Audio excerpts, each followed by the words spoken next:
Le CSS est un langage qui permet de modifier l'apparence des éléments d'une page web pour les rendre esthétiquement agréables. Grâce au CSS, vous avez la possibilité de changer la couleur, la taille, la police et la position des textes, des images et d'autres éléments sur une page web. Comme vous l'avez peut-être compris, il s'agit d'un langage essentiel à utiliser pour donner de l'attrait, du charme et de la délicatesse à vos sites web. Dans cette vidéo, j'ai donc décidé de présenter 10 propriétés fondamentales que vous devez connaître lorsque vous débutez en CSS afin d'obtenir des sites agréables. J'ai travaillé dur pour sortir cette vidéo, donc les amis, likez cette vidéo avant de commencer et abonnez-vous. C'est gratuit, merci beaucoup. Sans plus tarder, on commence.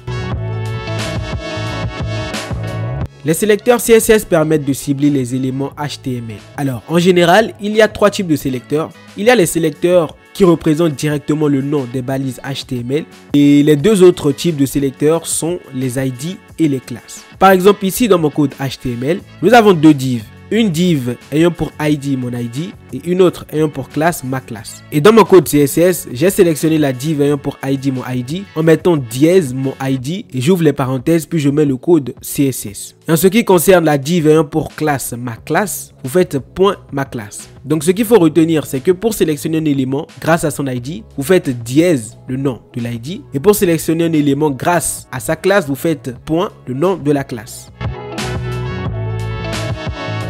La propriété color permet de définir la couleur du texte. Par exemple, ici dans mon code HTML, nous avons 3 balises. Dans la balise body, nous avons une balise P qui représente un paragraphe, nous avons une balise H1 qui représente un titre et nous avons une balise span qui représente aussi un petit paragraphe. Et dans mon code CSS, vous voyez, à la balise P, nous avons appliqué un color red, donc une couleur rouge. Nous avons appliqué à la H1 une couleur dièse 00FF0 et au span, nous avons appliqué une couleur RGB. Donc ce qu'il faut retenir, c'est que pour changer la couleur d'un texte, il faut utiliser la propriété color. Et cette propriété peut prendre 3 types de valeurs. Nous avons des noms de couleurs prédéfinis comme red ou blue. Nous avons des valeurs hexadécimales comme le dièse 00FF0 et nous avons des couleurs RGB ou RGBA.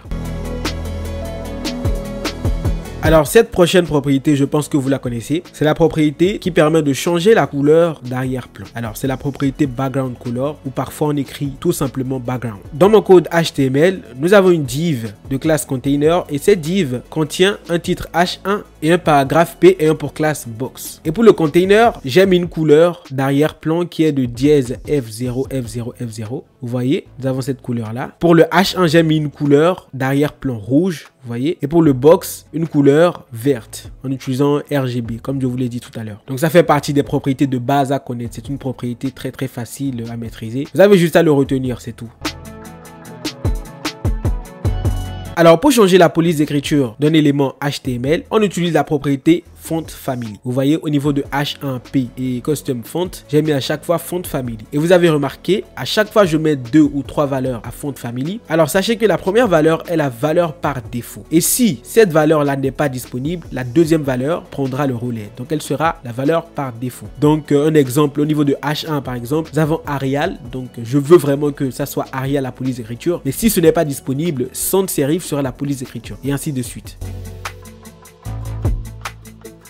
Alors, pour changer la taille de la police d'un élément HTML, on utilise la propriété font size. Je pense que vous la connaissez, cette propriété. Et cette propriété peut prendre plusieurs types de valeurs. Nous avons des valeurs en pixels, des valeurs en EM, des valeurs en pourcentage et des valeurs en PT. Alors, dans mon code HTML, nous avons différents éléments HTML. Le premier, c'est un titre H1 et les 3 autres sont des paragraphes. Au titre H1, j'ai appliqué une font size de 36 pixels. Donc, vous voyez, une taille de 36 pixels. Et pour le paragraphe P, j'ai mis une font size de 2 EM. Pour le paragraphe 2, j'ai mis un font size de 80%, vous voyez, très petit. Et enfin, pour le large text, qui est le dernier paragraphe, j'ai mis un font size de 24 pt. Alors moi, l'unité que j'utilise le plus souvent, c'est le pixel. Donc ça ne sert à rien d'utiliser tout, utilisez celui qui vous conviendra. Et parfois, il faut utiliser aussi le pourcentage parce que ça vous permet d'avoir des éléments responsifs. Je ferai une vidéo dessus prochainement, vous verrez. Et c'est vraiment utile d'utiliser le pourcentage. La propriété test align permet de définir l'alignement du test dans un élément. Par exemple, dans mon code HTML, nous avons un titre H1. Et ce titre H1, je lui ai mis un test align center. Et vous voyez, le titre est centré. Pour le deuxième paragraphe, je lui ai mis un test align right. Et vous voyez, il est à droite. Et pour le paragraphe qui a pour classe Justify Test, je lui ai mis un test align justify. Et vous voyez, le test est justifié. Et enfin, pour le test ayant pour classe left test, je lui ai mis un test align left. Et vous voyez, ce test est à gauche. En réalité, vous n'avez même pas besoin du test align left, puisque par défaut, le test est à gauche.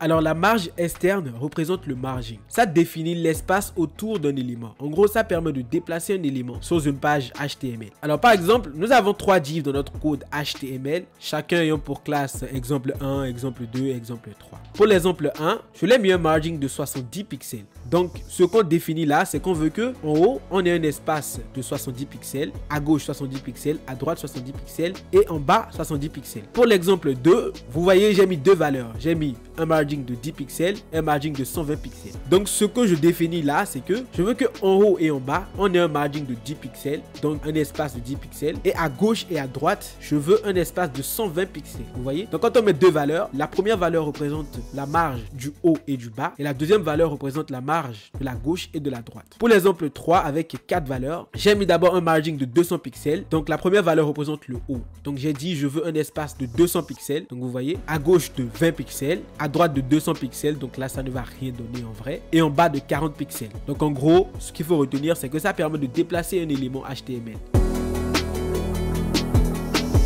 Alors la marge interne représente le padding. Alors le padding permet de créer un espace à l'intérieur d'un élément HTML. En gros, on peut créer un espace en haut, en bas, à droite et à gauche. Là, nous allons reprendre l'exemple que nous avons pris avant, seulement que ici, nous allons utiliser le padding. Donc pour l'exemple 1, nous avons utilisé un padding de 20 pixels. Donc un espace en haut, à gauche, à droite et en bas, qui sera de 20 pixels. Et à l'intérieur du carré rouge, vous voyez, bonjour à un espace en haut, à droite, à gauche et en bas de 20 pixels. Alors là, ça ne se voit pas clairement parce que j'ai défini une hauteur et une largeur de 100 pixels. Mais voilà, sachez que c'est comme ça fonctionne. Pour l'exemple 2, donc deux valeurs, un padding de 10 pixels en haut et en bas et 20 pixels à gauche et à droite. Donc là aussi, ça ne change pas grand chose. Mais voilà, là, c'était juste pour vous montrer qu'on peut aussi utiliser deux valeurs. Et pour l'exemple 3, là, nous avons 4 valeurs. Donc un padding de 10 pixels. Donc un espace à l'intérieur de l'élément en haut qui sera de 10 pixels. Un espace à gauche à l'intérieur de l'élément qui sera de 20 pixels. À droite, 30 pixels. Et en bas, 40 pixels.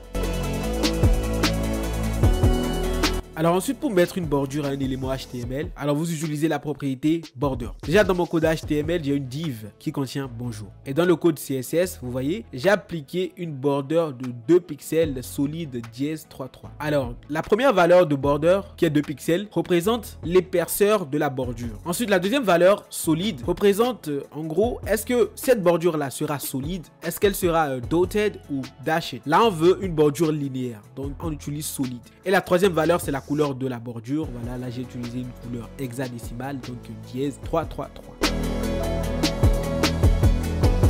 Et la dernière propriété, c'est la propriété calcul, voilà, qui est une fonction CSS qui permet d'effectuer des calculs mathématiques pour définir des valeurs de propriété. Par exemple, dans mon code HTML, nous avons un div container qui représente un container et à l'intérieur, nous avons une autre div ayant pour classe élément qui contient le test élément. Alors le container a une background color, donc une couleur d'arrière-plan verte, et l'élément, voilà, qui est à l'intérieur a une couleur orange. Et pour définir une largeur à l'élément, j'ai appelé la fonction calc et je lui ai mis 100% moins 40 pixels. Donc ce qu'il fait, c'est qu'il considère toute la largeur du container qui est de 400 pixels, enlève 40 pixels et applique le reste à l'élément. Donc quand on fait 400 moins 40, il nous reste 360 et donc l'élément qui est en orange a une largeur de 360 pixels. Donc cette fonction est vraiment utile, surtout quand on fait du responsive.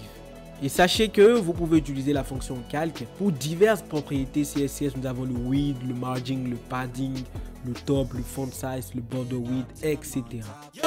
No, I ain't the type to give up. If I do something, man, I do it till I get what I want.